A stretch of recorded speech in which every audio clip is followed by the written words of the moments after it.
Oi, pessoal! Estamos de volta com o nosso podcast Só Depende de Nós. Seja muito bem-vindo.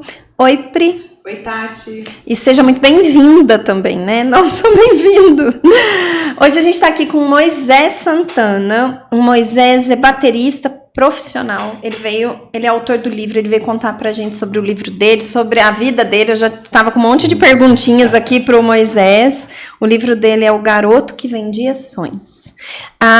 O Instagram a rede social aqui do Moisés é Moisés Santana Baterista. Então já segue lá, gente, já entra. É um meio de contato aí com o Moisés. Moisés, seja muito bem-vindo ao nosso podcast. Muito obrigado, Tati, Priscila, muito obrigado. Todo mundo que está assistindo aí. Prazer enorme estar aqui, viu? Obrigado mesmo.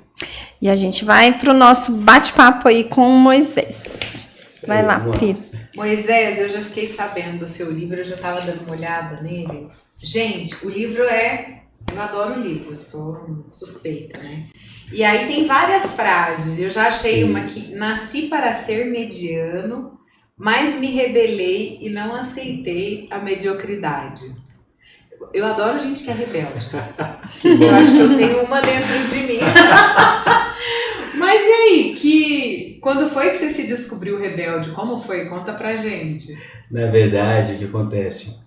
Se você for ler o livro, ou quem for ler o livro, vai entender o porquê eu digo isso. Que eu sinto que eu nasci naquele sistema, minha família, eu vim de família muito pobre, meus pais, enfim, a maioria dos brasileiros que vêm dessa mesma origem, era nordestino, que vieram do Nordeste para tentar a vida em São Paulo. Minha mãe é descendente direta de africanos escravos, e a bisavó da minha mãe veio da África como escrava com o bisavô, trabalhar em Alagoa Grande, na Paraíba, como escravo. Olha. Depois eles conseguiram comprar liberdade e, enfim, começaram a família a partir dali.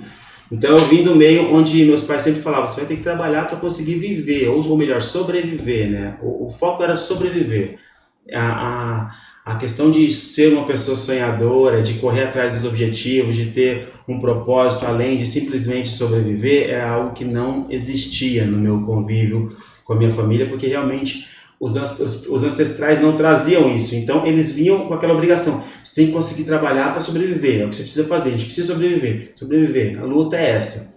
Então era muito contra a cultura eu chegar e falar: nossa, eu sou um sonhador, quero trabalhar com música, eu quero viver de música, eu quero fazer arte. Então era difícil. Então, mas assim, eu sentia que todo o meio, não por maldade, mas por falta de referências diferentes, não estimulava o meu desenvolvimento como uma pessoa capaz de alcançar os objetivos, capaz de ser determinado, capaz de escrever um livro, capaz de lançar uma música, capaz de ser referência a alguma coisa. Então, o meu era isso. Então, é aquela coisa, eu nasci para ser medíocre e tive que realmente entender que aquilo não era para mim. Eu não queria viver aquela mediocridade. E eu até brinco que a gente não luta para não ser medíocre. A gente luta, na verdade, para sair da mediocridade. Todo mundo nasce mediano. Isso. Eu brinco até no livro, tem hora que eu estou falando sobre isso, que eu falo: todo mundo, a mãe espera ter o filho no tempo médio de gestação, espera que ele nasça com o peso médio, espera que ele tenha enfim, tudo seja na média. A gente luta para ter a média na faculdade, na escola, tudo é mediano. Então a gente luta para sair fora dessa zona da mediocridade. E eu sentia que realmente eu nasci para ser aquele cara assim, sem muita perspectiva, e eu não aceitei. Diferente. Isso, exatamente. Então, mas na verdade assim, eu sentia que eu nasci para ser igual, na verdade. Medíocre, como a maioria das pessoas são, infelizmente. Uhum. E o que te levou a fazer algo diferente? Porque você já saiu da curva aí, né? Quando você escreve um livro, né? E faz toda essa diferença. E aí, o que foi que te trouxe, fez assim, o estalo, sabe aquele start? Sim, eu lembro quando eu comecei a trabalhar muito cedo, ajudar meu pai.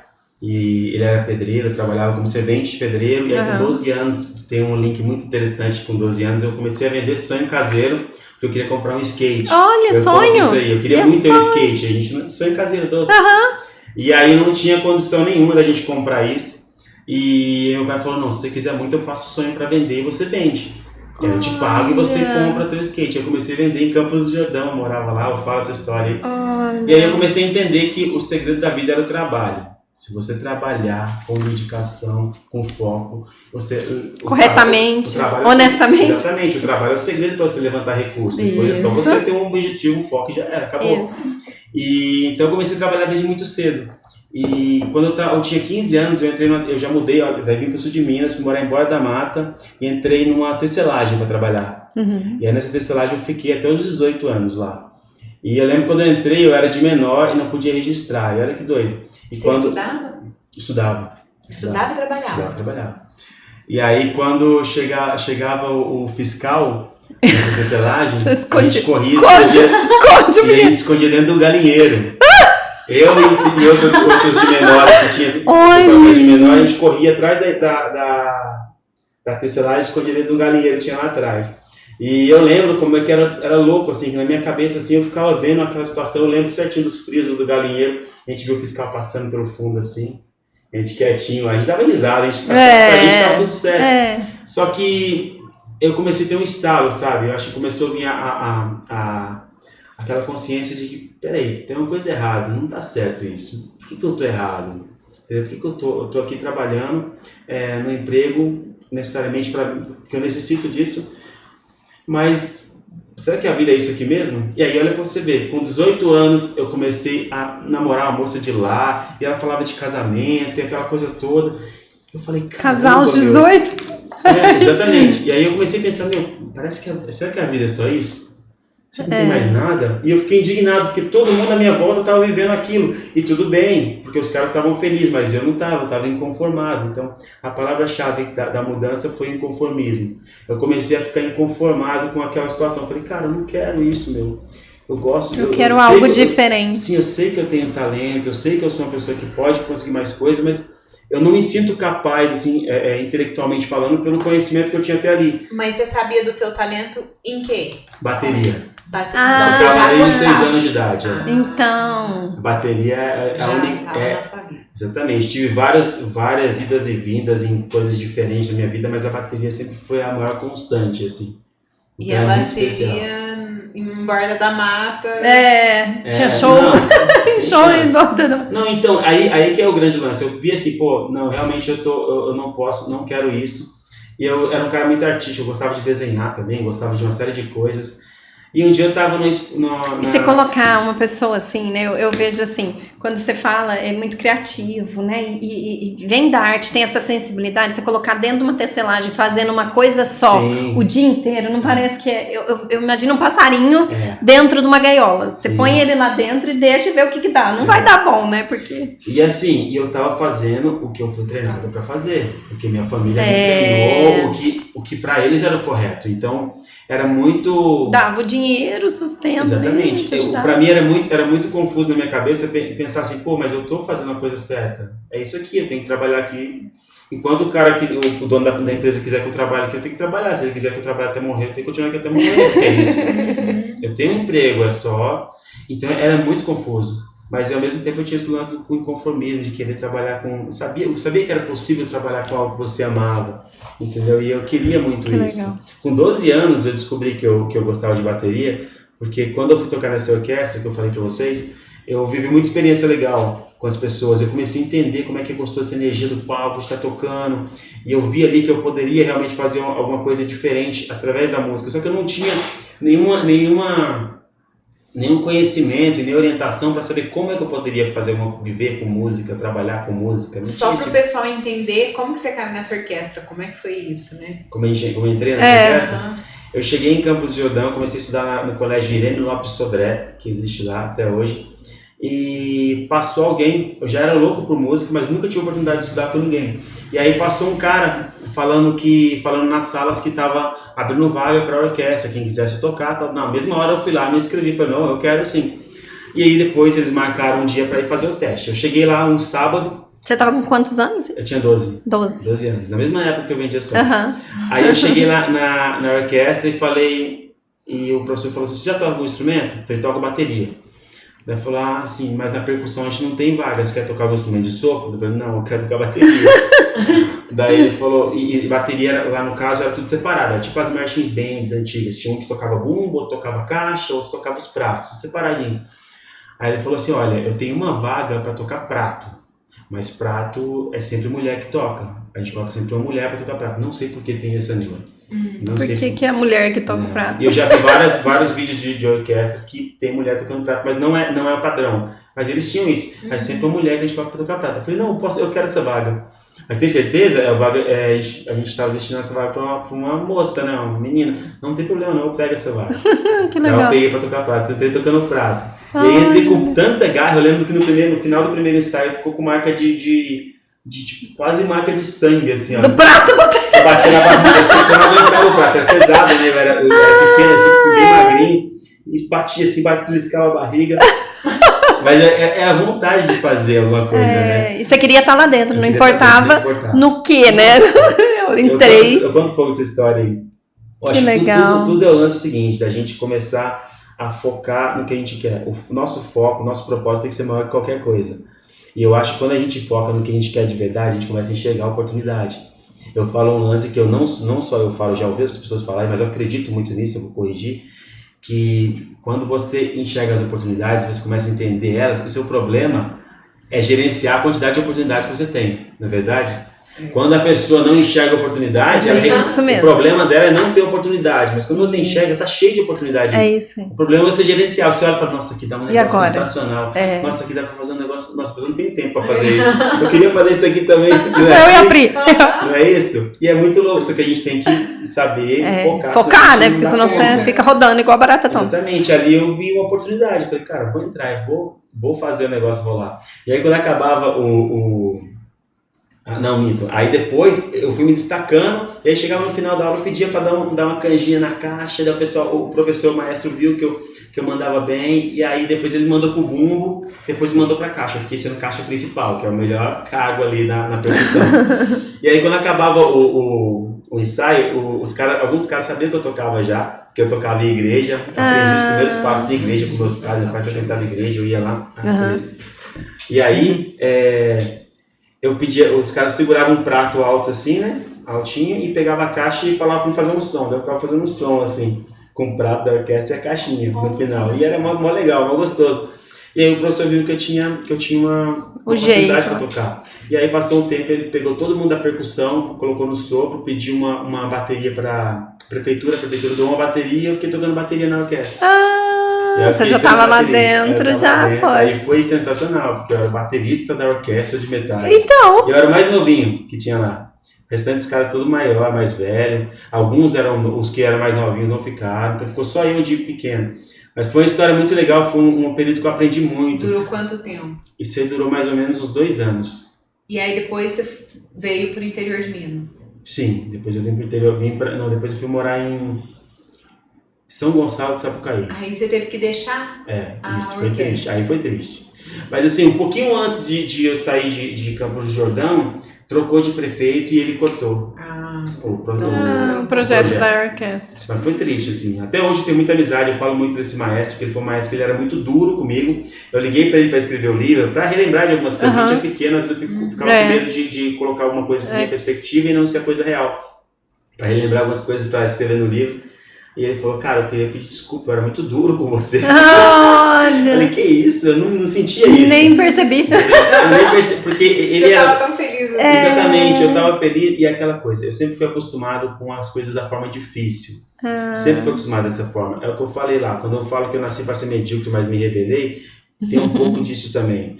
Eu sempre soube que eu não ia ter facilidade para nada. Eu nunca me senti talentoso. Ainda não me sinto uma pessoa com talento, eu me sinto uma pessoa muito dedicada, muito esforçada e que tem muita disciplina para conseguir alguma coisa. Mas eu nunca me senti talentoso, nunca imaginei, nunca tive uma inteligência acima da uma memória acima da média, nunca fui uma pessoa que pegasse coisa fácil. Então, consequentemente, para conseguir qualquer coisa, eu tinha que me esforçar muito. E aí, como eu tinha que me esforçar muito, eu aprendi a lidar com as coisas difíceis, de uma forma muito natural. Então, eu começava a fazer uma coisa, eu sabia que a dificuldade estava ali. Pô, vai ser difícil, tudo bem. O que vier fora da dificuldade é lucro. Aí, você começa a observar as pequenas evoluções. É que nem eu falo para os alunos de bateria, eu falo, não foca nas grandes evoluções, senão você vai se frustrar todo dia. Foca nas pequenas evoluções, que aí, uma a uma, você vai vendo que isso vai virar uma grande evolução. E a pessoa, quando não está acostumada com isso, às vezes quando a pessoa tem muita facilidade para fazer alguma coisa, que consegue com um dito talento, ou enfim, tem uma predisposição para conseguir mais fácil, quando tem uma frustração, ela não consegue lidar com aquilo. Quando tem uma dificuldade, às vezes ela não consegue lidar tão bem com aquilo.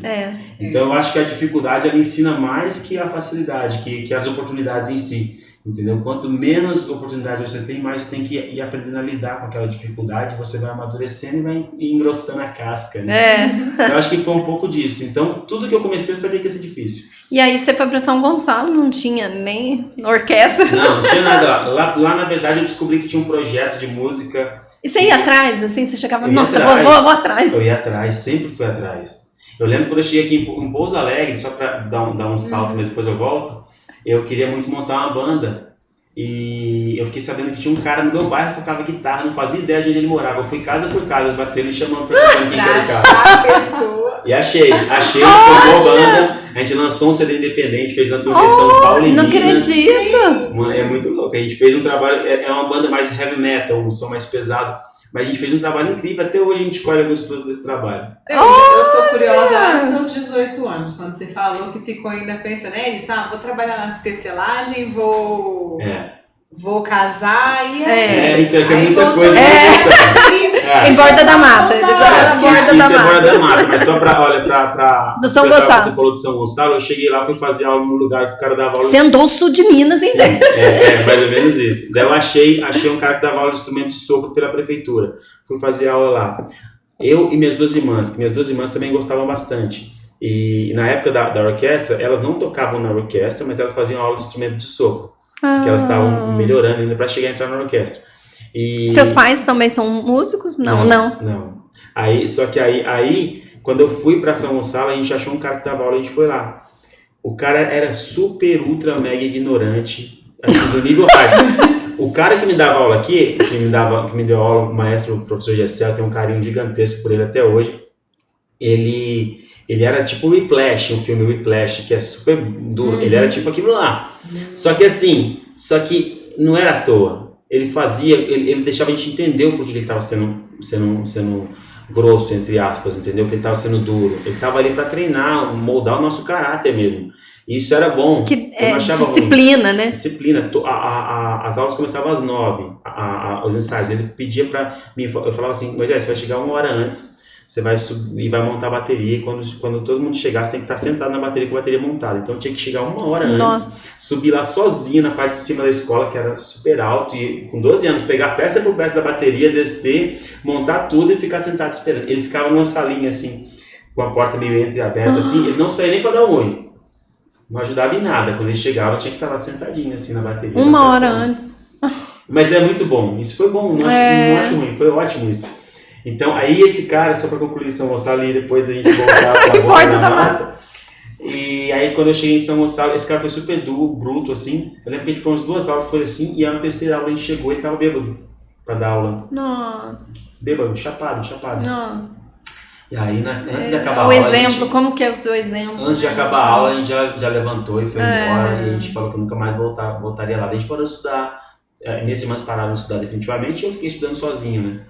Mas Suas irmãs pararam? Pararam. Nunca, e olha que interessante, numa família, né, de não músicos, geralmente quando tem músico, né, os pais são músicos, tal, você tem, aí você influencia ali, né, mas uma família de não músicos, né, o pai e mãe, e vocês 3 irem pra esse lado, né. Minha irmã canta super bem, assim. Aí, ó, são os talentos que Deus te deu. Então, ela canta super bem. Aí minha irmã do meio, realmente, ela nunca se aprofundou em nada da música, assim. Ela dança? Mas, deve ser, eu não conheço, nunca vi, mas deve dançar. Mas aí depois, em Borda da Mata, você perguntou quando eu tive esse estalo, né? Então, foi entre casar e... Então, tipo, não casar e vou parar. Você percebeu que não, isso não é pra mim, apesar de ser pra todos que estão ao meu redor. Então, eu tinha percebido isso já, e tava num momento muito assim de conflito. Eu falei, caramba, não é isso. E eu gostava muito de desenhar, sempre gostei muito de desenhar, e eu ficava desenhando meus cadernos, a capa de caderno assim, desenhava muito batera, desenhava os caras do Kiss, de rock, os personagens, eu gostava muito de ficar desenhando o tempo inteiro. E aí, uma menina que estudava comigo, que eu nem lembro o nome dela, que eu realmente não conversava muito com ela, Ela passou meu desenho e falou, nossa, você desenha bem. Eu falei, obrigado. Por que você não faz publicidade? Meu namorado, ele fez publicidade e hoje ele é cartunista lá na Editora Abril. Eu acabei de ler isso aqui, da publicidade, eu acabei de abrir, eu falei, ele é publicitário, acabei de abrir. Exatamente. Aí, quando ela falou isso, assim, abriu um buraco gigante assim na minha cabeça. Eu falei, cara, como assim, né? Como assim, tem como eu fazer desenho? Porque eu não sabia como que eu ia viver de bateria, de música. Mas, pô, desenho, arte, como é que eu... Pô, eu sempre gostei de desenhar. Vou viver fazendo desenho. Pô, perfeito, tá perfeito. Eu comecei, aquele foi meu foco. Falei, pô, vou virar cartunista na Editora Abril. Vou fazer publicidade pra virar cartunista na Editora Abril. Aí eu fui, fiz faculdade de publicidade. Daí eu mudei pra Pouso Alegre. Aí comecei a fazer faculdade de publicidade. Aí, enfim, cortei todos os laços que eu tinha com borda da marca.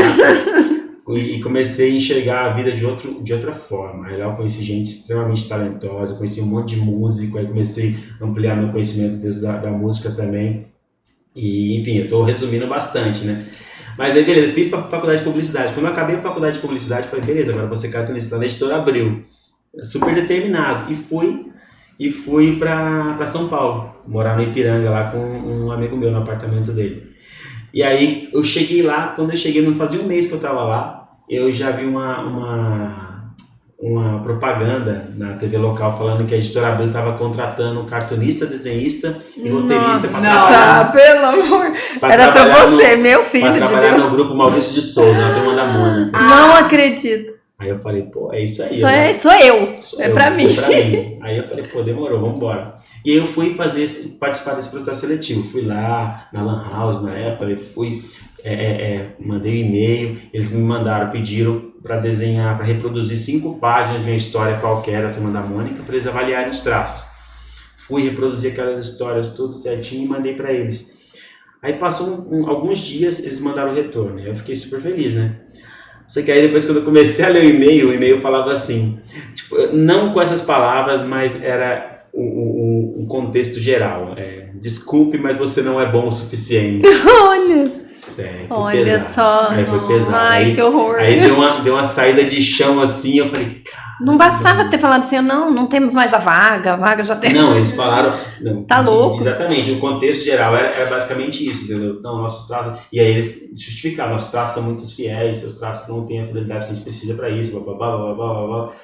E eu fiquei com aquele na cabeça. Se manda de volta e fala assim, eu posso melhorar, me ensina aí, eu estou. Então, aí tem um grande lance, né? Nessa hora eu percebi que, tipo, o que eu precisava é aquele choque do mundo real. O que eu precisava para entrar ali, eu não tinha buscado antes. Porque aí faltou o quê? Faltou conhecimento. É o que eu falo quando eu faço palestra, quando eu falo sobre livro, eu sempre comento isso. Que a determinação pode até te ajudar a alcançar grandes oportunidades, mas o que vai de fato te fazer permanecer naquilo lá é o conhecimento técnico daquilo. Então a determinação e o conhecimento precisam andar juntos, senão a gente se frustra. Não tem como a gente achar que só a determinação vai dar certo. E até aquele momento na minha vida, tudo era só determinação. O conhecimento que eu tive lá na faculdade, eu entrei lá porque, eu precisava daquilo, mas não era nada específico para desenho. E pra mim, depois que eu entrei, eu vi que eu gostava de tudo que rolava ali. Tem aula de desenho na faculdade? Não, né? Não. Mas eu pendi mais para a área do design mesmo, né? Sempre gostei mais da parte do design, enfim, do arte finalista, do cara que mexe com arte, né? Sempre fui mais para essa área. Mas aí foi um choque de realidade mesmo, que eu percebi que o mundo não é só determinação. Tem que buscar conhecimento. Aí eu passei a buscar conhecimento, então... Só que aí o que acontece? Eu fui percebendo justamente isso, que a gente, pra seguir em frente, meu sonho master sempre foi a música. Eu queria música, porque eu não sabia como viver de música, não sabia como que aquilo ia fazer parte da minha vida. Então, apareceu o lance do desenho e falou, opa, eu gosto disso também, então eu vou por aqui. Só que aí chega realmente essa hora que você percebe, eu preciso o quê? Eu preciso ser adulto, né? Eu formei em publicidade, vou trabalhar com publicidade, e aí eu entrei naquele limbo. Eu fui trabalhar em agência, trabalhei aqui em algumas agências, trabalhei em Santos, em agência lá em Santos também, só que o rendimento horrível, não conseguia fazer render, eu não entendia porque eu não conseguia trabalhar. Eu olhava pro computador, dava aquele desespero, assim, sabe? E aí eu fui percebendo que aquilo estava me fazendo mal e a improdutividade tomou conta da minha vida, eu era super improdutivo. E aquele peso, Moisés, você fez faculdade de publicidade, cara, você tem que saber fazer isso. Como assim, cara? Nossa, aconteceu uma série de coisas. Mas aí no meio de tudo isso, pra gente não deixar o podcast down, aconteceu uma coisa muito louca que foi onde eu descobri o meu propósito. E essa é a parte mais, assim, mais bonita da minha vida, eu gosto de dizer. Porque eu estava trabalhando em Santos, numa agência, e era a terceira agência que eu trabalhava com produtividade baixa, e o meu patrão chegou, o dono da agência chegou e falou assim pra mim: Moisés, cara, seu rendimento aqui tá pior do que o do estagiário, cara. E é uma profissão que você precisa ser muito criativo, Muito né? criativo, Depende de muito você, criativo. não depende de outro, né? Exatamente, exatamente. E eu não conseguia ser. E eu, essencialmente, sempre fui muito criativo, mas eu não conseguia ser criativo ali. E ele falou assim, cara, eu vou ter corte, vou ter que fazer alguns cortes, perder um cliente grande aqui, e provavelmente você não vai estar mais aqui. Eu tô falando porque você não mora tá aqui, aqui. você não mora aqui, tem que voltar para a sua cidade para você se programar. Eu falei, beleza. Aí eu fiquei outra vez arrasado. Falei, caramba, e agora? E agora? Eu lembro que eu fui pra beira da praia de Santos, eu tinha um Uninho 91, um Uninho verde 91, que nessa época eu já estava noivo da minha esposa, e a nossa intenção era que eu ficasse lá, porque ela queria morar em Santos. Então, olha, tudo tinha pressão do outro lado, assim, os pais Como dela que eu vou embora, né? os pais dela não queriam que a gente ficasse junto, porque tinha muito preconceito por causa da música. Eu era um batera de rock and roll, apesar de trabalhar, mas continuava sendo batera de rock and roll. Eu estava lá em Santos, eu trabalhava na agência e dava aula, cobria a falta de um professor de bateria. Você nunca abandonou a bateria, Não. tipo, mesmo Exatamente. ela tava com você. Exatamente. Aí eu tinha um cliente que era a escola de música Priscila, lá em Santos. E essa escola precisava de um professor de bateria um dia. E aí o meu próprio patrão indicou, falou, mas você não dá aula de bateria? Eu falei, dou. Então, tá precisando do professor lá, você não fala com eles? Aí eu comecei a recuar aula lá também. Enfim, eu sei que quando ele falou que me mandar embora, eu fiquei arrasado. E aí, beleza, passou. Aí que entra uma parte muito louca, que a gente tava falando de oportunidade, né? Olha que doideira. Aí um dia eu tava lá já com a perspectiva de ser mandado embora no computador, e aí chega um cara pra passar um orçamento lá na agência. Ele tinha acabado de fazer divisória, era uma sala gigante, sem divisória nenhuma. Aí ele pegou, fez um monte de divisória de drywall, tal, um monte de coisa, só que o cara fez a divisória e sumiu. Então eu precisava pintar, passar massa corrida, fazer um monte de coisa lá para finalizar. Aí tinha um pintor lá. E aí o pintor entrou, passou orçamento e tal, conversou com o patrão e saiu. Quando o cara saiu, o patrão voltou, o Victor, dono da agência, voltou xingando. Falou, você é doido, cara doido, nossa, quer explorar a gente, não sei o que. Eu fiquei olhando aquilo. Daí ele falou, muito caro, pelo amor de Deus. Eu falei, quanto o cara cobrou? Ele falou, o cara cobrou na época era uma grana considerável, cobrou R$1.200 para pintar isso aqui e tal. Daí eu peguei e falei assim, eu faço pela metade do preço. Pois é, essa é a oportunidade para ter ele na falou porta. assim, sério? Você sabe pintar? Eu falei, sei pintar. E você sabia ou não? Eu tinha ajudado meu pai quando era criança. Você falou que tinha sido servente. Eu tinha visto muita coisa, então eu falei assim, pô, acho que dá pra virar. Nossa. Acho que rola. Mas nunca tinha trabalhado com isso. Eu falei, faço pra metade A gente do preço. assiste uns vídeos. É verdade. Aí, beleza, então, não acreditou muito no que eu ia fazer, mas foi lá, a gente comprou material e começou a fazer. E eu comecei a pintar aquela agência. E aí que é o grande Olha lance. só. Eu chegava na agência, eu tirava minha roupa limpa, colocava a roupa toda suja de tinta e começava a lixar as paredes e pintar. E aquilo me dava muito mais alegria do que ficar em frente ao computador. Olha. Muito mais alegria. Não pelo que eu estava fazendo, mas porque ali eu enxergava um propósito, eu estava resolvendo um problema de uma pessoa que eu gostava muito. Sentindo Ele útil, era acho. uma pessoa muito boa, eu gostava muito dele. Eu estava me sentindo útil de verdade, eu estava resolvendo um problema real, ajudando de verdade a resolver um problema real. E isso me fez eu entender que o que importa não é o que você faz, mas é o propósito por trás do que você faz. E eu comecei a entender ali de verdade que o meu propósito era esse, era mudar a vida das pessoas, ou melhorar a vida das pessoas por meio do meu trabalho. Não importa qual fosse, não importa se era bateria, se era lixar paredes, não importa o que era. O importante é que aquilo impacte positivamente na vida das pessoas. E aí isso me dava prazer. Para ele foi ótimo. Foi ótimo. Pela metade do preço. Exatamente. Ele ficou feliz em te ajudar. Eu nem pensei em grana, nenhum segundo eu pensei no dinheiro. E passou a data que ele ia me mandar embora, eu continuei naquela agência. Entendeu? Só que aí, a partir dali, eu comecei a enxergar coisas por outra perspectiva. Falei, peraí, então calma aí, então tá errado. O que eu tô fazendo aqui? Porque quando eu acabar de pintar pintar aqui, eu vou voltar pro computador. Mas o que eu faço aqui não me conecta a nada que tem um propósito maior. Enquanto isso, minha esposa tá lá em Pouso Alegre, daqui. Já teve conexão, já passei por aqui, agora eu fiz faculdade. Você aqui. encontrou ela. Fiz faculdade aqui, aí eu conheci ela, enfim. E eu falei, ela tá lá em Pouso Alegre e a gente já tinha um terreno para começar para construir a nossa casa e a gente pensando em casar para trazer para cá, por quê? Então tem que ir para lá batalhar junto com ela para a gente conseguir arrumar a nossa vida.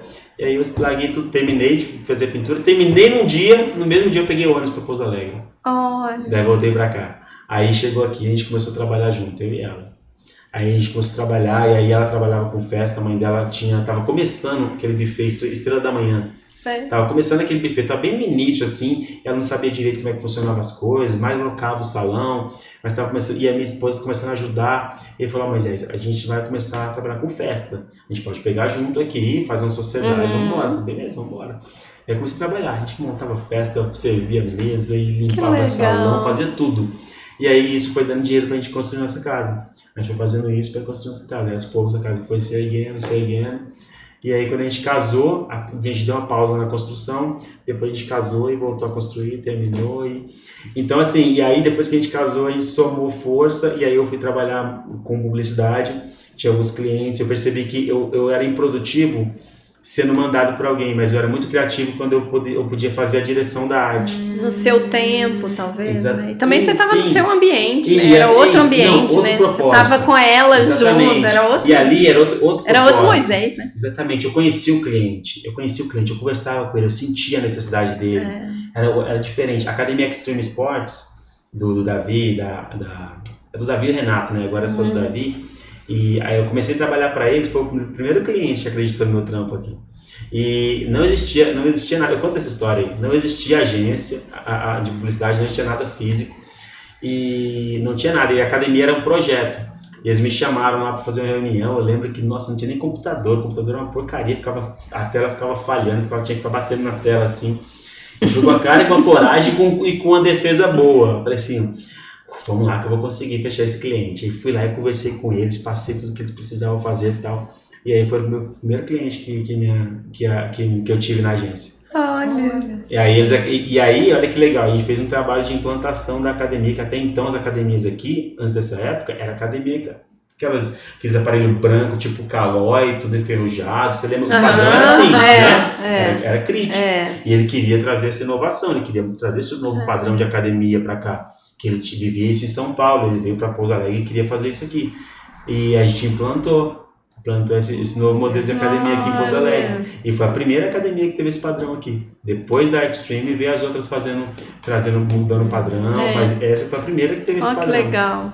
E eu lembro que foi assim, o Davi chegou quando falou assim, Moisés, cara, faz menos, cara. Você faz muita coisa aqui, velho, pra gente. Não faz menos, cara. Mas não era, porque eu queria dar o máximo de mim. Eu brinco assim, que comigo não tem 9 ou 90, é o 0 ou 100. Se não de 9 ou 90 não mira, não. É 0 ou 100.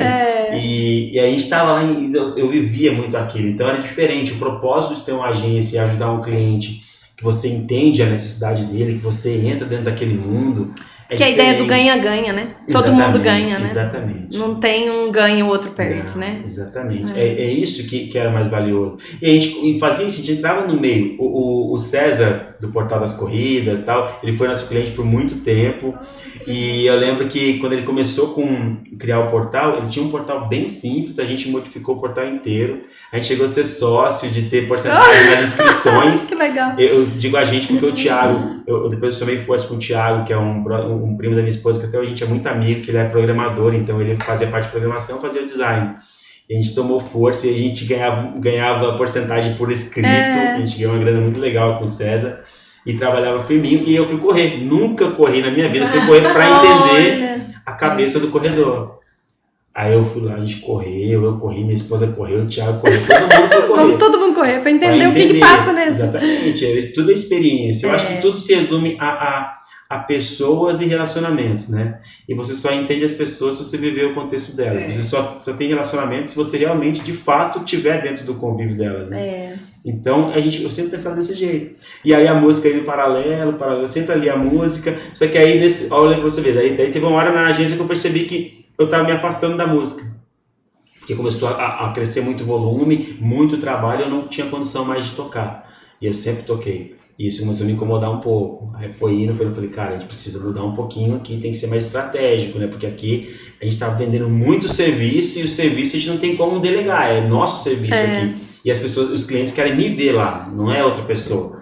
Então eu preciso fazer alguma coisa. Aí eu fui investir numa quadra de futsal. Montou uma quadra de futsal. E a história dessa quadra de futsal, conta aí. Que é lá atrás, né? Onde é, não é? Onde é o Cabana? Onde? Não, era de frente a esse bom, o Arena Futsal. Eu já joguei lá. Eu acho Mentira. verdade. Eu achei que fosse lá, muito não. Arena, amava Arena. Ah, você é a Poliana. Aham, Essa eu vi no hotel, exatamente, era minha aquela quadra. Olha! Nossa, vou compensar no Lembrou? futsal. Céu, olha só. É isso. E aquela quadra só existe porque eu conto nesse livro essa história. Davi tinha me chamado Davi e o Renato me chamaram, eles gostavam tanto de mim e do que a gente fazia lá, que eles me chamaram para ser sócio da academia. Ah, E porque eles eu acho que ele percebeu seu envolvimento no Sim, negócio. sim. Ele merece participar. Não, e a gente estava ali para pau para toda a Que obra. legal. E aí ia abrir uma nova unidade. E aí a gente estava sondando esse galpão para essa nova unidade. Só que aí, paralelo a isso, surgiu a Biofísica lá perto, aí ficou muito arriscado investir naquele momento. Só que aí eu fiquei com aquele contrato na mão, falei, cara, eu não vou devolver esse galpão. Eu não vou. E eu estava sondando já uma oportunidade para conseguir fazer alguma coisa que demandasse menos mão de obra específica ali, direto. E aí a gente fez aquela quadra, a gente montou a quadra. E olha que doideira, eu tô dando uma volta, né? Isso porque eu queria ter mais tempo para conseguir... Pra bateria. Mas você teve que música. investir em alguma coisa. Exatamente. Pra Pra ver poder- se sobrava tempo pra bateria. Exatamente. E aí Esse é o caminho, né? Você não vai no caminho direto, eu né? chamo- Você vai nesse livro os aí colaterais. nesse livro eu chamo isso de empreendimento estratégico para a construção de sonhos futuros. Mas é Basicamente bem isso mesmo. E foi exatamente o que aconteceu, porque todo o dinheiro que a gente ganhava na quadra, a gente colocou na construção do primeiro estúdio que eu tenho. Ah. O primeiro estúdio foi construído com o dinheiro daquela quadra. E você entender que leva tempo, né, pra acontecer. Né? Porque o exatamente. negócio não é da noite pro Exatamente, dia, né? não. Você tem que... Eu falo com muito músico hoje, às vezes eles vêm querer que eu converse com eles, porque eles falam, pô, mas eu não consigo trabalhar com música e trabalhar, cara, não sei como é que é, tal. Eu falo, você tem que planejar, cara, e leva tempo, é exatamente isso. Você tem que ter um planejamento. Eu fiz tudo essa volta que eu queria trabalhar só com música. E aí, depois que eu tive a quadra, eu consegui investir, construir o estúdio, eu falei, pô, agora eu consigo monetizar legal, porque aí eu vou ter meu espaço para dar aula. Antes e aí, nessa época da quadra, eu pagava um outro estúdio para dar aula no estúdio. Porque eu já tinha alguns alunos, mas a coisa não virava legal. E aí, eu tendo meu estúdio, aí eu consegui monetizar com gravação, com ensaio, com evento, enfim, aí eu mudava tudo. Então, isso que eu fui sacando, eu falei, pô, vou ter que estruturar minha vida para chegar nisso. E foi justamente o que aconteceu. Aí o estúdio funcionou, a quadra funcionou até dezembro de 2018. Dezembro, novembro de 2018. Aí eu fechei a quadra e comecei o estúdio em fevereiro de 2019. Tava tudo 100% programado. focado, tava Tudo programado. Aí eu já não compensava. Pensei em continuar com a quadra, mas ia me desfocar mais do que focar. Não tinha mais porquê. Sofrível. Não, olha que interessante. Cumpriu o propósito, né? Cumpriu o Exatamente. propósito. Eu tava lendo um livro Exatamente. esses dias que fala que quando você ganha alguma coisa, alguém perde. Você ganhou, eu perdi. Mas tudo bem. O propósito agora eu entendi. Eu entendi. Falei, então tá bom. Mas é o que ela falou, cumpriu o propósito. E desde lá, eu juro por Deus que está no céu, desde lá daquela agência, quando eu estava pintando aquelas paredes, eu decidi que eu não ia fazer nada que não tivesse vinculado ao meu propósito. Nada. Se desvinculou do meu propósito, eu abro mão sem nenhum tipo de receio. E isso me ajudou e me ajuda pra caramba. Tudo quanto é decisão. Porque eu sempre vejo assim, e aí, meu propósito, tá vinculado? Não tá? Então tchau. E vale o risco. Mas aí você foi com a publicidade, com a Arena, até conseguir o estúdio. Aí quando você abriu o estúdio, o que você fez? Aí fechou a Arena E parei com a publicidade. E aí você ficou só no estúdio. Fiquei só com o estúdio. Que era o que você queria ter ao longo da E trajetória. aí, olha que doido. Da jornada. E olha que Olha doido. que incrível isso. E olha que louco como é que é as coisas. Eu sempre quis muita coisa dentro da música. E eu sabia da grandeza de algumas coisas que eu queria. Só que eu entendia que o tempo podia ser errado. Por exemplo, quando eu estava lá trabalhando em Santos, eu não podia querer ser um baterista reconhecido, porque eu não tinha condição de oferecer um serviço que desse que me fizesse digno desse rótulo, vamos dizer assim. Então, eu sabia que não era o momento certo, então eu precisava buscar o momento certo para as coisas. E eu entendia que aquele start ali do estúdio, e eu abrindo mão de todas as outras coisas, eu ia começar realmente a fazer por onde mereceu os sonhos que eu tinha na música. E o que eu fiz? Acabou 2019, já tinha fechado 2 patrocínios, um de baqueta e um de marca de pele. De pele não, desculpa, foi de pele? De prato. E o prato é a maior fabricante de prato da América Latina, Orion Symbols. Acho que no sul de Minas inteiro, até onde eu sei, tem eu e tem o Tom Zé Bertolotto em Poços de Caldas, que tem patrocínio da hora. E assim, por que eu tô falando isso? Porque eu tava focado, tava determinado, e eu tinha as ferramentas. Se agora que eu tenho um propósito, tenho um porquê lutar, agora eu vou mostrar pro pessoal que eu sou capaz. Eu estudei muito, mas muito. Eu passava 5 horas dentro do estúdio estudando, muito me dedicando para realmente conseguir chegar num nível de play legal. Estudei, pagava, acho que no total dava quase R$1.000 por mês para ir fazer especialização em São Paulo de bateria, no Instituto Fabiano Manhas, que é um instituto super respeitado. Então, assim, comecei a buscar isso muito, assim, com muito sangue no olho. E as coisas foram acontecendo. E aí, em 2020, entrou a pandemia, atrapalhou bastante. Mas, em 2020, eu consegui me incubar ainda mais ali, estudar ainda mais, me dedicar ainda mais. E aí, houve uma oportunidade que outras pessoas não viram dentro, obviamente. Não tô querendo oportunizar em cima da tragédia de ninguém, mas estou só explicando que eu falei, pô, tá todo mundo em casa, o baterista famoso ou não famoso. Igual, né? Igual. A gente tá tudo no mesmo lugar. Todo mundo vai ter a mesma plataforma, nas mesmas condições para se expor. Não é aquele negócio que eu faço um vídeo tocando num barzinho para 15 pessoas e o cara mostra um vídeo lá tocando para 20 mil e o cara vai, pô, vou assistir esse aqui de 20 mil. Não, mudou. Eu falei, cara, agora tá na hora de eu jogar. Aí eu comecei a postar vídeo na internet, pô, tocando e vídeo estudando e um monte de coisa. E isso foi só me fazendo ganhar mais visibilidade, e o pessoal foi vendo meu trabalho, e os caras influentes foi vendo meu trabalho, uma galera que realmente faz diferença no mercado da música. E aí quando virou 2021, em 2020, quer dizer, essa marca de baquetas aqui, essa aqui é a Spanking. É a maior fabricante de baquetas do Brasil. Tá na capa do livro, gente. Exatamente, não é à toa não. E essa primeira parceria, o patrocínio de baquetas que eu tive foi com outra marca, uma marca bem menor, tal, mas ótima para entrar.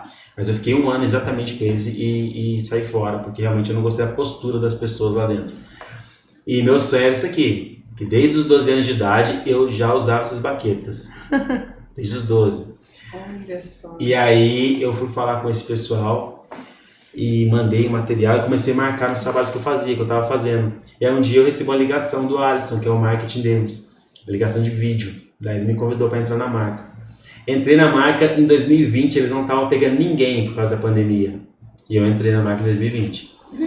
Aí o ano 2021, foi 21 agora, eu tô até com a cabeça, a gente está em 2024, né?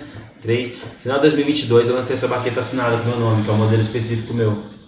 Nossa, que legal! E é um modelo assim bem mais robusto. E essa baqueta vende no Magazine Luiza, vende na Casas Bahia, tem distribuição nacional. Olha! Baqueta Moisés Santana vai ter essa baqueta, é o único modelo que tem. Então, por que eu tô falando isso? Eu tô falando isso pra mostrar que, olha pra você ver, o curto espaço de tempo, a projeção que eu comecei a ter. Tava tendo live com os bateristas mais famosos do Brasil.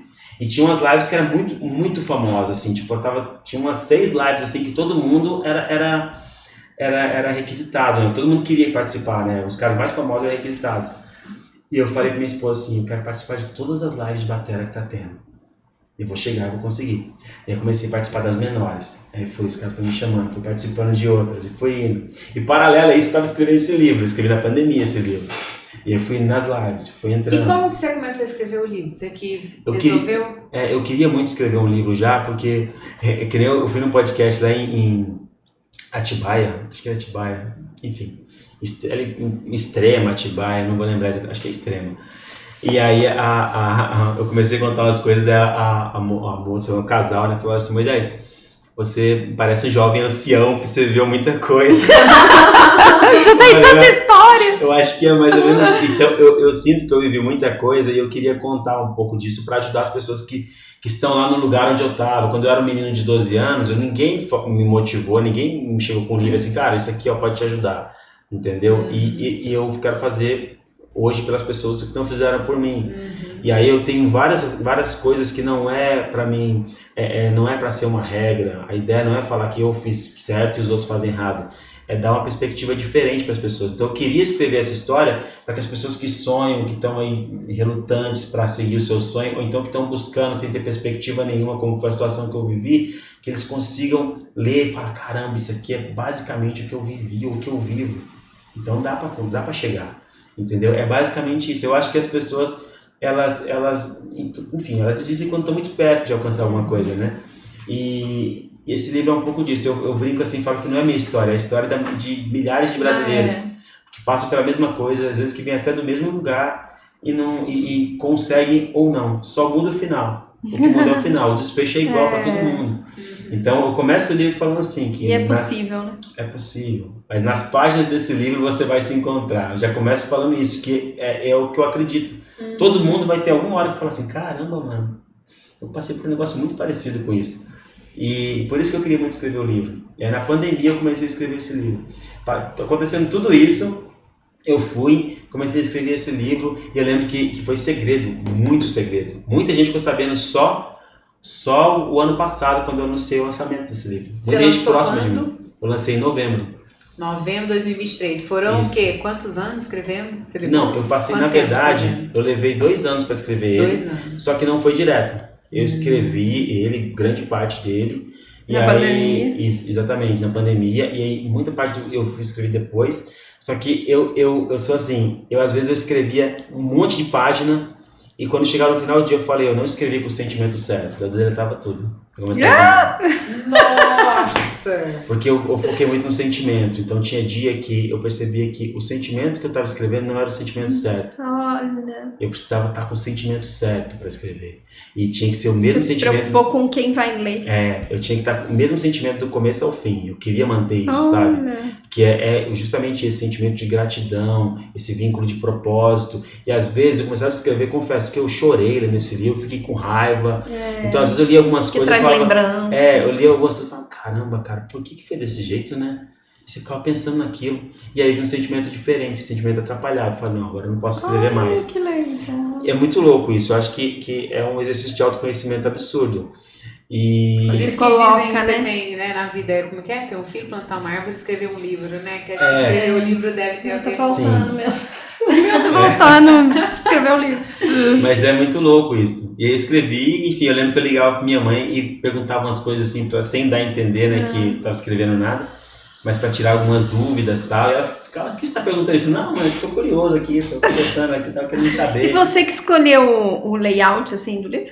Foi. Existe, chama layout mesmo? Mas quando ele ficou pronto, o que você fez? Você procurou uma editora? Como que foi isso? Quando ele ficou pronto, eu procurei... Sim, eu Você procurei, fez na verdade... publicação independente, não? Não. Eu procurei uma editora e tomei um não, pra variar, mas tudo bem. Acho que é muito mais comum tomar não do que sim. Exatamente. Não, ainda e mais pra tava mim. tudo bem. E eu fui persistente ainda. Mas joguei alto também. Eu fui na Buzz Editora, de cara. Lá, e tive uma reunião com o Anderson Cavalcante. Ele foi um amor de pessoa, o dono da Buzz Editora. Foi um amor de pessoa. Fui lá, fiquei esperando até ele chegar. Daí a gente sentou e conversou. Ele falou, cara, não, nossa, que maneiro, não é legal a história e tal. Assim, cara, vai pro editorial, não é eu que vejo isso. Mas se eles não aprovarem, tudo bem. Eles nem chegaram a ver o livro, eu só respondi um questionário. O original nem ficou, que eles não queriam. Você responde um questionário, você se encaixar ou não. Mas eu entendo, hoje eu entendo o posicionamento estratégico deles é outro. É pegar esses caras muito famosos e, enfim, que já estão na mídia muito alta, enfim. Mas aí entra outra história interessante do lançamento do livro. Aí eu tava com esse livro já engavetado. Por que ele ficou engavetado o ano passado? Eu engavetei ele pronto. Por quê?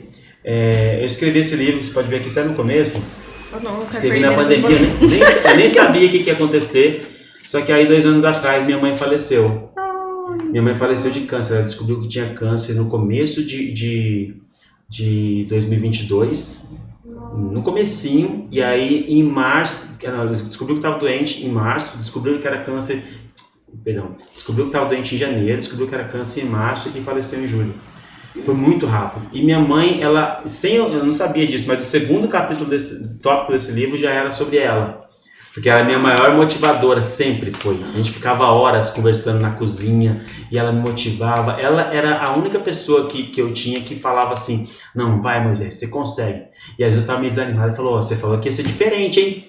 Não desanima não, desse jeito, ela é uma belezinha. E aí, depois que ela faleceu, eu realmente eu fiquei um pouco abalado com isso. Mas eu li o livro para ela, antes dela falecer. Antes dela falecer, eu cheguei e li o livro para ela, li as partes que tinha, eu contei, obviamente, né, tudo. E eu tava esperando por uma editora, eu falei, cara, mas o que tem a ver editora? Eu tô com o livro aqui, eu vou ler para ela. Daí eu fui, ela tava de cama já na época, mas eu cheguei e li, ela achou super legal, riu um pouco de algumas situações. E foi muito legal, foi um momento muito bonito, assim, muito bacana. E só ali, para mim, o livro já tinha valido. Então eu fiquei com aquela sensação, pô, minha mãe ficou feliz com o livro. Então, e aí eu deixei ele em stand-by e ficou parado. E aí quando foi no ano passado, eu não lembro exatamente, acho que foi em março. Enfim, se eu falar a data eu vou acabar errando, o mês eu vou acabar errando. Mas é o ano passado, no início do ano passado, minha esposa viu, a gente seguiu o Anderson Cavalcante e viu anunciando que ia ter um evento em São Paulo com o Sérgio Tinem. E que o Sérgio Tinem ia fazer alguns eventos com palestrantes, tal, pessoal, para mostrar o projeto, a galera que tivesse livro, quisesse mostrar o livro e tal. Daí minha esposa me pilhou para fazer isso. Nessa época eu estava fazendo um teste, eu estava com um teste marcado muito importante para uma cantora sertaneja, que não é meu forte, mas a cantora queria que eu tocasse com ela, de projeção assim, quase que nível nacional. Tá chegando lá, é bem legal o trabalho. Sim, e aí, por conta desse trabalho, eu estava fazendo aula com o Bolha, que é o baterista do Henrique Juliano, lá em São Paulo. Eu falei, cara, vou tocar sertanejo, tem que fazer aula com esses caras. Eu tava fazendo aula com o Bolha. Porque você saiu do heavy metal da Exatamente. E olha que legal, mas sabe o que a cantora me chamou? Ela falou assim, Moisés, eu sei que você não toca sertanejo, cara, mas eu gosto da sua postura. Eu quero você pelo seu profissionalismo e pela sua postura. Desse jeito. Que legal. Desse jeito. Eu falei, pô, fiquei lisonjeado e tava fazendo... Então, tava focado nisso. E aí apareceu essa oportunidade de fazer isso. Eu super focado em outra coisa. Eu falei pra minha esposa de cá, falei, Dani, esquece isso, não, eu tô focado em outra coisa. E aí ela ficou insistindo, e eu acho que assim, cara, quando a gente... Mulher, ela tem um sexto sentido também. Vocês têm isso, né? Então, às vezes, e a gente é muito colado assim, nesse sentido de conquistar as coisas e buscar. Então, ela tava vendo ali que era uma oportunidade boa e eu tava com aquilo meio fechado por conta do... Enfim, de não ter por tudo que tinha acontecido, minha mãe tinha falecido, eu falei, pô, não veio sentido lançar isso agora. E ela falou para participar, eu falei, beleza, então vamos então. Ficou pilhando que vamos participar. Aí o Sérgio me ligou, a gente fez uma ligação de vídeo avaliativa, eu nem sabia que era avaliação. E depois ele falou, beleza, então gostei da história, gostei de vocês, então vamos participar sim. E o Sérgio é o japonês que faz esse evento lá em São Paulo. E aí beleza, e aí eu fui desenrolando. Isso tinha 2 semanas para o evento acontecer. 2 semanas para o evento acontecer. E aí o que acontece? Ele falou, Moisés, agora você tem que preparar uma palestra. Eu falei, como assim preparar uma palestra? Eu falei, não, cara, é palestra, tem que preparar, tem todo um cronograma, não é chegar lá e falar, não. Eu falei, não é só falar do livro, mostrar o livro. Eu nunca nem tinha visto uma palestra na minha vida, nunca nem parei para ver. Olha aí minha cara de que ver palestra, eu falei, não, eu vejo banda de rock, eu vejo show, então eu não tô nem pra palestra. E aí ele falou, não, cara, você vai entender como é que é. Ele me foi me explicando. E aí ele falou, cara, mas você vai precisar escrever, cara, você tem que pegar filme, senão você não escreve. Aí eu escrevi em 2 dias e mandei pra ele. Daí ele falou, cara, eu tô quase que emocionado, tô até emocionado. Por quê, cara? Porque, cara, você fez muito rápido e tá bom. Eu falei, mas é porque eu gosto de escrever. Eu gosto de escrever e eu falo da verdade, da minha verdade, do que eu sinto mesmo. E beleza, aí eu fiquei me preparando para esse evento que aconteceu 2 semanas depois. E aí minha esposa, Moisés, assiste essa palestra aqui, ó. Eu falei, não quero. Não, mas assiste aqui, eu também não quero ver. Aí depois, o Tinei falou assim... seu anjo da guarda. Exatamente. Aí o Tinei falou, Moisés, vai naqueles TED, vai ver esses TED ou TEDx, né? Cada um fala de um jeito. Assiste aí que você vai entender como é que é, um pocket de 20 minutos, não sei o que, tem que passar, tem que passar sua mensagem. Aí o pessoal só parou de me encher para assistir as coisas quando eu falei assim, olha, eu não vou assistir pelo seguinte, não vai ter tempo de eu mudar quem eu sou daqui até lá. E se eu for ver outras coisas, vai me influenciar, e é muito parecido com a música isso. Se eu for ver outro cara tocando, acontece isso também. Vai me influenciar tanto que eu vou ficar inseguro. eu tenho que chegar lá e tenho que fazer Isso o aí. meu melhor. E uma coisa que eu sempre falo é o seguinte, o nosso melhor independe do que o outro faz. É você. Exatamente. Se você está determinado a fazer o seu melhor, não interessa como o outro vai fazer, se é melhor, se é mais técnico, se não é, não é. Meu melhor é meu melhor e ponto, acabou. Eu vou chegar lá, vou fazer isso. Se não for o suficiente, eu não mereci, tá bom, entendeu? E aí eu fui pra dentro. Caí pra dentro pra participar desse evento. Nossa, aí- olha só, que diferente. Não, é completamente diferente. Aí chegou lá, aí foi chegando, eu fui percebendo. Aí começa a vir as informações. Não, porque vai ter uma banca avaliadora. Eu falei, mas por que tem banca avaliadora? Não, porque tipo, vai ser um formato de pontuação e quem tiver a maior pontuação vai fazer uma palestra lá no Japão. Eu falei, caramba, como assim? No Cara? Japão, você acabou de descobrir. E aí assim, eu fui descobrindo porque foi muito rápido. E aí eu falei, pô, tô nem aí pra isso. Eu não é meu mundo. Eu vou pra mostrar meu trabalho. E ia ter um pessoal da editora. Inicialmente, o Anderson Cavalcante ia ser um dos jurados. Eu falei, pô... Ele já conhece. Exatamente, é uma boa oportunidade de eu mostrar o livro a fundo pra ele, que ele não viu. Quem viu foi o editorial, mas eu conversei com ele. Então eu consigo mostrar o livro pra ele. Aí quando foi uns 3 dias antes de ele sair fora, de o Anderson... enfim, do evento, o Anderson saiu fora. Eu não ia poder ir. Então eu falei, caramba... Nossa. Fiquei meio confesso, eu fiquei meio pra baixo. Mas aí eu comecei a conhecer as pessoas. A minha esposa é ligeira, começou a ver um por um na palestra, começou a pesquisar. Ela falou, Moisés, tem uma mulher lá que é porta-voz da ONU, vai participar. Olha aí, ó, só pilhando. Sua esposa é sua... Como chama?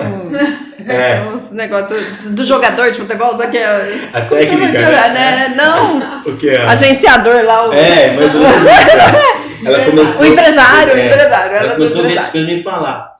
E aí quando eu cheguei lá, de fato, era muito mais importante do que eu imaginava. De jurado, tinha pessoas que eu nunca tinha visto na minha vida, fui perceber a importância das pessoas ali. Tinha Leila Navarro, que é super conhecida do meio de palestra. Irineu Toledo, que é uma das vozes mais gravadas nas propagandas da história da propaganda brasileira. Você tava no lugar, né? Tudo jurado. E aí tinha o Maurício Cita, o dono da Literary Books. Deixa eu ver o que é literário. Literary Books. Ele tava lá de jurado também. E tinha mais gente, que, enfim, não vou lembrar o nome de todos. Tinha outros 2 que eu não conhecia. Tinha o outro Maurício, que eu esqueci o sobrenome dele. Enfim, eu sei que tava nesse nível. Pra você ter noção, Tieco. A Tieco, que é dona dos hotéis da rede Blue Tree, né, que enfim, colada com a mulher lá da Magazine Luiza, tava nesse evento também, tava lá assistindo a gente.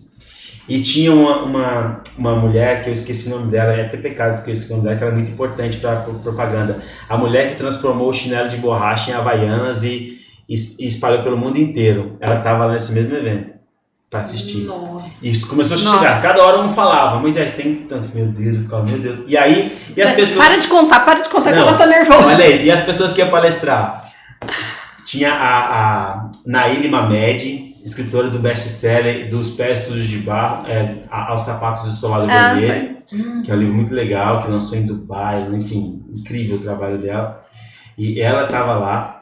Tinha o Dal Bosco, Ricardo Dal Bosco, ele é um cara que ele faz palestra no Brasil inteiro e fora do Brasil. Tá? Hoje não, vai estar morando há um tempo nos Estados Unidos, só dando palestra, fazendo um monte de coisa bizarra lá. O cara é palestrante internacional, já super experiente. Tinha a Débora Brum, que é autora do Comunicação Assertiva, best-seller também, Comunicação Assertiva, tava lá.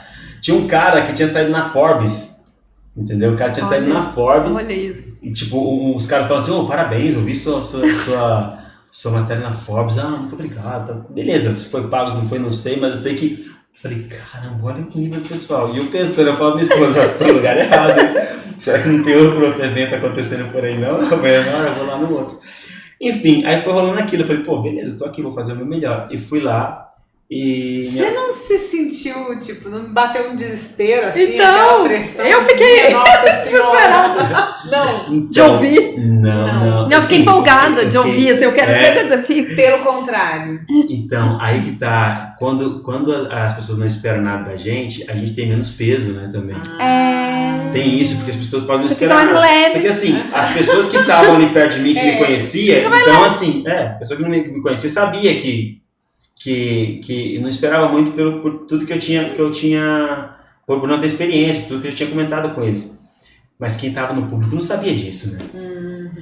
Então bateu sim um nervosismo bem grande. Só que é sangue no olho, né? É o que eu falo. Eu cheguei até aqui, vambora. Isso aqui é uma oportunidade, cara. Eu não posso perder, não posso desperdiçar isso. Porque quando a gente tem muita oportunidade na vida, a gente deixa passar, que sabe que outras vão vir. Agora, quando a gente tem pouca... A gente agarra naquela, meu filho. A gente agarra. Até a gente desenvolver, que a gente tá falando, a capacidade de enxergar só a oportunidade, isso vai tempo. Não, que não é só desenvolver essa capacidade, é desenvolver essa capacidade de conseguir criar um ecossistema para que isso aconteça, né? Porque como é que vai fazer? Se você não tiver para manter esse ecossistema. Então, exatamente. Então, eu não tinha... Eu fui desenvolvendo isso aos poucos, né? Mas beleza, aí cheguei lá e fiz minha palestra. Fiz minha palestra e tal, participei. E aí no final, veio aquela sensação, pô, podia ter sido melhor, cara. Podia ter sido melhor. Mas eu sabia que eu queria mostrar o meu trabalho, enfim. E quando, olha que doido, olha que doideira. Quando tava faltando uma pessoa, tava o Toshio, né, que é um japonês, tava fazendo a palestra antes de mim e depois ia ser eu. Aí eu vou no banheiro, quando eu chego do banheiro, minha esposa fala, Moisés, a Marisa tá aí. Quem que é a Marisa? A Marisa é uma das pessoas que rejeitou meu livro lá na Buzz Editora. Olha isso. A Marisa tá aí. E ela é que vem de palestra do Rick Chester, ela que vem de palestra do Marcos Rossi, ela que vem de palestra dessa galera. E ela tava lá. Foi provavelmente o Anderson mandou ela pra ir. Ele não podia. Aí eu falei assim, e eu tinha uma imagem tão ruim dela, porque eu lembro da cara assim que ela fez quando eu cheguei lá. Não fez cara de desprezo, mas realmente não tinha nada que eu apresentasse pra ela que fizesse ela entender que valia a pena dar atenção pra mim. Entendeu? E eu entendo ela. Só que você imagina quantas pessoas que não chegam lá, né? Às vezes eles passam o dia recebendo pessoas, né? Exatamente, exatamente. E você tem que fazer por onde merecer. Não é só o falar, é saber a hora certa de falar. Né? O falar e na hora errada não adianta nada. Né? Se comunicar, mostrar o seu trabalho na hora errada, você prejudica mais do que ajuda, né? Enfim. Ali parecia a hora certa, lá antes não era a hora certa. Eu estava indo num contexto que qualquer pessoa poderia fazer o que eu estava fazendo. Mas enfim, ela chegou, eu falei, não vou nem olhar para a cara dela que eu posso me desestabilizar. Nem olhei nem um segundo para ela. Assim. E aí fiz a palestra, terminei. E quando eu terminei a palestra, ela chegou e falou assim, Moisés, o que é isso? A gente me chamou pelo nome, o que é isso? Não acredito nisso, cara. Olha. Não é a mesma pessoa que eu vi. Não é. E não é impossível, cara, parabéns, desse jeito, parabéns, nossa, sensacional, parabéns. Ele falou desse jeito comigo. E aí ela tava saindo, ela virou e falou, e tem mais uma coisa, você preparou tudo isso em 2 semanas? Porque foi o tempo que eu tirei, quando eu tava saindo, o Sérgio me chamou. Falou, Moisés, vem cá. Olha, eu tenho orgulho de dizer que ele preparou tudo isso, que é a primeira palestra que ele tá fazendo na vida e que ele preparou tudo isso em 2 semanas. Daí o pessoal ouviu isso, né? E, enfim, pra mim tava tudo bem, porque não teve nada de extraordinário, entendeu? 2 semanas dá pra fazer muita coisa.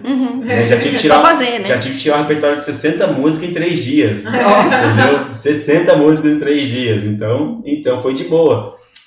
Então, mas aí rolou esse lance. E aí, beleza. E aí, mas eu fiquei, pô, cara, podia ter mandado melhor, né? Acho que eu podia ter mandado melhor, não sei. Querendo, eu fiquei um pouco mais gelado, assim. E de todas as palestras que eu fiz, eu ainda falo que ela foi a pior.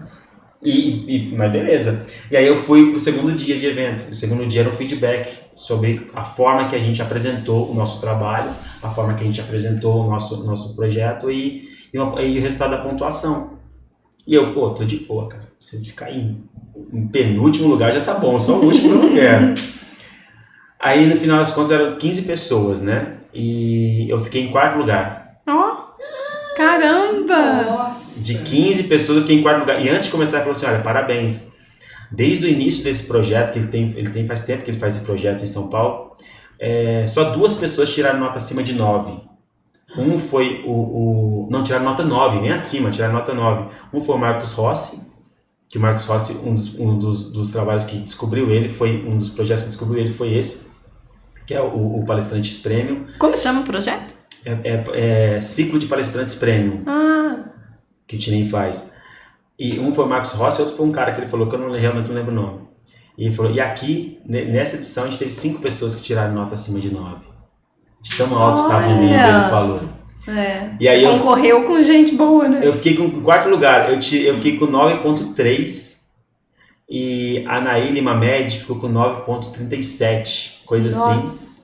Não, eu fiquei com 9,37, eu não vou lembrar exatamente, desculpa, que eu realmente eu não vou lembrar dos números. Eu sei que foi assim, por coisa mínima eu fiquei entre a Naíla Mamed, que é best-seller, e entre a Débora Brum, que é best-seller. Nossa. E aí depois em terceiro tinha o Dal Bosco, que é um cara fora da curva, ele fala, você fica assim, ó, ele tira o olho, que é incrível, ele é sensacional, é um cara incrível, assim, falando.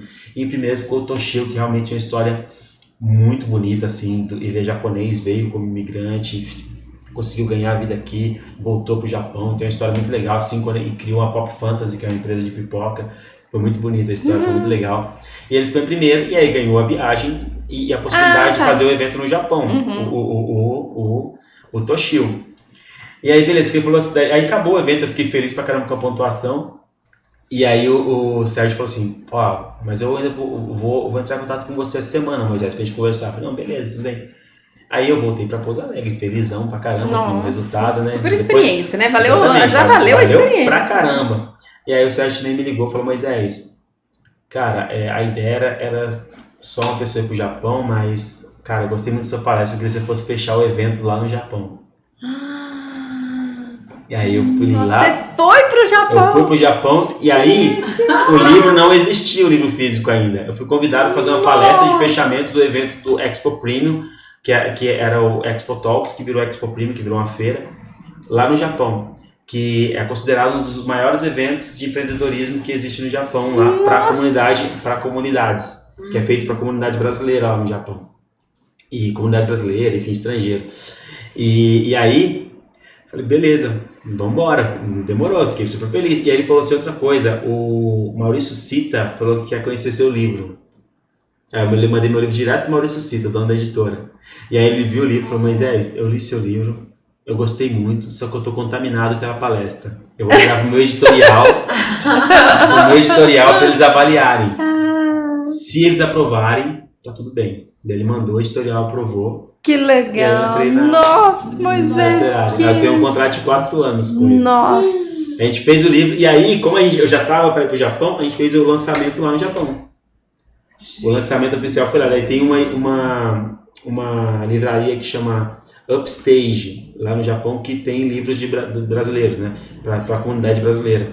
E aí eles pediram várias cópias aí desse livro, aí eu cheguei lá, o livro já estava lá para vender pro pessoal. Nossa. Foi muito legal, foi uma experiência assim, surreal, foi muita coisa acontecendo simultânea, assim, eu confesso que tinha hora que eu não sabia nem como lidar, porque eu falei, nossa, muita coisa. Em 2 semanas, minha vida mudou. Não, e foi mais ou menos isso, mas por quê? Porque as oportunidades foram aparecendo e você vai abraçando. A hora que você vê, tá indo. Diferente de quando eu fui tentar entrar na Editora Abril, que eu não tinha, em nenhum momento eu me esforcei para aprender a desenhar, fui buscar conhecimento, para entender como é que eu ia fazer o desenho legal, para chegar, qual que é o conceito técnico por trás daquilo. Eu nunca busquei esse tipo de conhecimento, entendeu? Eu aprendi com aquilo, e a partir daí eu passei a buscar conhecimento, eu li muito, eu fui muito atrás, eu pesquisei, eu comecei a me preocupar em ter conhecimento além de dedicação. E isso me ajudou, e quando chegou essa oportunidade eu estava preparado. E tudo foi acontecendo assim de uma forma muito rápida. Foi muito louco. E assim, então é isso que eu conto isso nesse livro. E isso nem tinha no livro. Eu tive que colocar, porque eu falei, como é que eu não vou colocar isso? Porque ele veio depois do livro, né? Depois. Mas a questão é essa, que eu acho que quando você tem um propósito muito claro, você trabalha em função desse propósito com força total, alguma coisa no universo acontece. Alguma coisa muito sobrenatural. Eu falo de Deus porque eu acredito em Deus. E não falo de religião, eu falo de Deus mesmo, enfim. E eu acho enfim, acho que Deus é isso, sabe? Parece que ele fica esperando, tudo, né? Parece que ele te dá todas as ferramentas e ele fica te esperando o que você tá fazendo com ela. Exatamente. E aí, a hora que ele entende que você pegou e tá indo, seguindo, ele te dá um empurrão e vai te ajudando ali, né? Isso que é legal, porque é que nem um engenheiro, você não vai contratar um engenheiro que não tem experiência nenhuma, mas tem muita força de vontade, chega lá na tua empresa e fala assim, eu quero ser um engenheiro da sua empresa. Ah, beleza, onde você formou? Não estudei ainda não, mas se você me contratar, eu vou começar a estudar. Deus é mais ou menos isso, ele vai fazer algo por você, mas ele tem que ver você fazendo, você se movendo. Pô, o cara estudou, o cara buscou, aqui, olha, então, eu sempre falo assim, a gente precisa de 2 coisas de Deus, a gente precisa só de sabedoria para tomar a decisão certa E nem falo que a gente precisa saber daquele dedo divino, não. A gente precisa buscar, eu preciso ler esse livro aqui, que Deus me ajude a decorar o que realmente é importante. É isso que eu preciso, entendeu? E o privilégio de estar vivo, porque é um privilégio. A gente tem que acordar todo dia e falar assim, nossa, é um milagre, milagre não, mas é um privilégio gigantesco eu estar vivo hoje. E o dia que eu não tiver bem, que eu estiver doente, tá tudo bem também. Porque o ser humano tem essa mania de não querer ter doença, não querer passar por nada ruim. Mas na hora que os outros estão passando, a gente não faz nada por eles. Por que a gente é melhor que os outros? Entendeu? Isso foi uma coisa que me ajudou até a entender, absorver até a morte da minha mãe. Eu estava muito chateado, eu sou filho caçula, a gente era muito colado.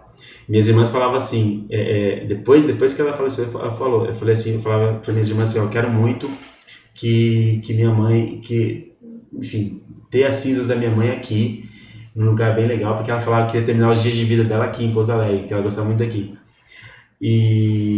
E aí minha irmã falava assim, Moisés, a mãe ia terminar os dias de vida onde você estivesse, não ia estar com você. E aí, mas isso foi uma rola coisa... aquele ciúme. Pra caramba, imagina. Mas isso me ajudou muito a entender as coisas. Eu comecei a pensar, peraí, cara, olha como é que eu tô sendo ingrato, olha quantos anos eu tive com minha mãe até aqui, quanta coisa eu aprendi, quanto ela me motivou. Agora chegou a hora dela ir embora. Todos os dias tem alguém perdendo a mãe, agora a hora que eu vou perder... A culpa é de Deus, vou ser ingrato, vou falar um monte de porcaria, por quê, cara? A gente tem que saber, todo mundo sofre no mundo, então do mesmo jeito que as outras pessoas sofrem, você vai ter o dia de sofrer também, você tem que aceitar aquilo, não é verdade? No dia de você sofrer, você tem que falar, beleza, Deus, obrigado por me dando essa força, essa maturidade para sofrer hoje, eu espero não te decepcionar, é basicamente isso. É um aprendizado. Um aprendizado, mas enfim, tudo isso aconteceu e hoje eu sou uma pessoa que eu posso dizer que eu vivo o meu sucesso. Eu falo assim, que o sucesso, nesse livro inclusive eu falo, e tem uma frase grande falando a respeito disso, que o sucesso para mim é o equilíbrio, é a felicidade plena alcançada por meio do equilíbrio entre as realizações pessoais e as profissionais. A felicidade plena através do equilíbrio entre realização pessoal e profissional, senão não existe sucesso. É isso que eu busco, é isso que eu vivo e eu sou muito realizado com isso. Entendeu? Isso que eu quero que as pessoas entendam, porque quando você trabalha com o que ama, quando você tem propósito, tudo fica diferente, o brilho fica diferente, o gosto da vida fica diferente. A vida fica diferente. Não é verdade? E isso que as pessoas têm que buscar. Eu acho que é isso que falta nas pessoas. Viver só por viver, ou então viver para se encaixar no molde onde você, por conta de onde você mora, do quanto você ganha, que você foi encaixado. Isso é muito triste. É muito triste. A gente tem que só viver. E entender o que a gente tem realmente para somar para a vida das outras pessoas, né? E é por isso que esse livro existe. Gente. Muito lindo. Nossa, fiquei aqui. Que história. Assim, tipo no storytelling, eu olhando assim, né? E eu separei uma frase aqui que estava no livro, e eu adorei o formato do livro, adorei essas palavras, legal. As frases grandes, as palavras, né, do meio do caminho, assim, combina muito com você, é muito legal, né, ele é muito a sua cara. E tudo meu tem um pouco de amarelo, vocês vão perceber isso, eu adoro amarelo. Isso, é dinâmica, isso aí, né, você vai vendo... Então fala aqui, né? Nem sempre o destino vai jogar contra você, talvez seja apenas você que não tem entendido o jogo. Caramba, é muito, muito isso, não é? Exatamente. É, porque... E o segredo você viu, né? Onde é que tá a frase? Tá aqui? 127. Eu gravei no meu número da... E aí, pra você entender o jogo, seja apenas você. Não vi? Olha isso. Puxa, gente, vocês vão ter que comprar o livro para ver na página 126 aqui o que acontece nessa página. Lê na horizontal e depois lê na vertical. Seja isso. você, seja apenas você. Olha que como a gente foca numa visão. Eu tava lendo esse negócio 500 vezes, não enxerguei. Mas a ideia, exatamente, enfim. Mas isso, nossa, mas tá a ideia focado é no negócio. A ideia é justamente mostrar essas duas ideias. E a gente tem que olhar além mesmo, né? Você entendeu a pegadinha de entender o jogo? Porque o lance para entender o jogo da vida, na minha opinião, é você ser você. Eu sempre falo que para mim a tríade da resolução do mundo seria se todo mundo entendesse que a chave para você viver bem é primeiro você cultivar uma paixão que realmente você seja apaixonado por fazer, que brilhe seu olho para fazer. Depois você conectar um propósito à sua paixão, porque se você tiver um propósito, as coisas mudam, entendeu? Você precisa ter um propósito para você acordar com sangue no olho, tá doente, não tá, independente do que aconteça, você vai fazer sua paixão que tem um propósito maior e depois você aprender a vender. Porque se você não monetiza, você não vai poder viver daquilo. Não é? É. Então, para mim, isso aqui, cultivar uma paixão, encontrar um propósito dentro da paixão e aprender a vender, é a chave para você conseguir fazer tudo na vida bem melhor. Você vai conseguir trabalhar com aquilo que ama e de uma forma muito mais feliz. O Tati, nós estamos precisando aprender a vender. A terceira fase. A terceira fase, entendeu? A gente não tá vendendo nada. Tem um curso disso que eu e a Pri, a gente não tá sabendo vender nada. Nem bala. Nem bala. E se a pessoa aparece, a gente dá. Aí já a gente chama, só tá chama dando. um comercial aí, Gente, nosso bate-papo excelente. O Moisés trouxe o livro aqui pra gente e ele não veio com dedicatório. Vai ter que dar um autógrafo aqui pra nós. Vai deixar. Vai ser muito prazer. Muito bom. Prazer. Nossa, eu amei. Foi muito bom esse nosso bate-papo, né? A gente ficaria aqui muito tempo e muito obrigada. Obrigada por toda a sua história. Foi muito assim. E você conta com tanto. Você traz esse sentimento todo, né? Que a gente percebe, a gente sente, a gente se conecta. Fazer um podcast sobre a mãe dele. Você dá pra podcast a Dani, já tô a a Dani. Então, assim, é isso, porque é meio que da família ali, né? Parece que a gente tá assim, se conhece há um tempão, é muito legal. Então, obrigada por toda essa história, obrigada por você estar aqui com a gente hoje. Obrigado. Eu que agradeço. Pelo seu tempo. Muito obrigado, Priscila, ter chamado, Tati, muito obrigado de coração. Um prazer, uma alegria gigante estar aqui. Eu adoro falar sobre tudo que está aí, porque realmente eu falo de coisas verdadeiras. E eu falo, se não for minha verdade, não faz sentido. Uma outra coisa que o Sérgio nem falou, só para encerrar, não vou me estender não. Quando eu fiz o evento, essa palestra, essa primeira palestra, ele falou para mim, depois dessa eu fiz várias outras, inclusive fui para Jaraguá do Sul fazer uma palestra para os funcionários da Spank, de baquetas, a marca da que legal. patrocínio, muito legal. E o Sérgio nem falou assim, cara, quando é de verdade, fica fácil, né? Isso, fica Ele leve. falou desse jeito, eu falei, deve ser, eu não conheço de outra forma.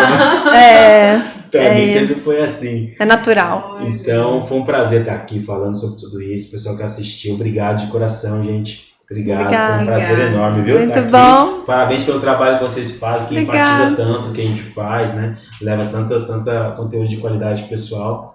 Muito obrigado. De coração mesmo, viu? Obrigado por disponibilizar seu tempo e por mostrar a sua verdade, porque precisa de coragem, né? Nos dias de hoje, eu acho que essa é a maior rebeldia. É isso.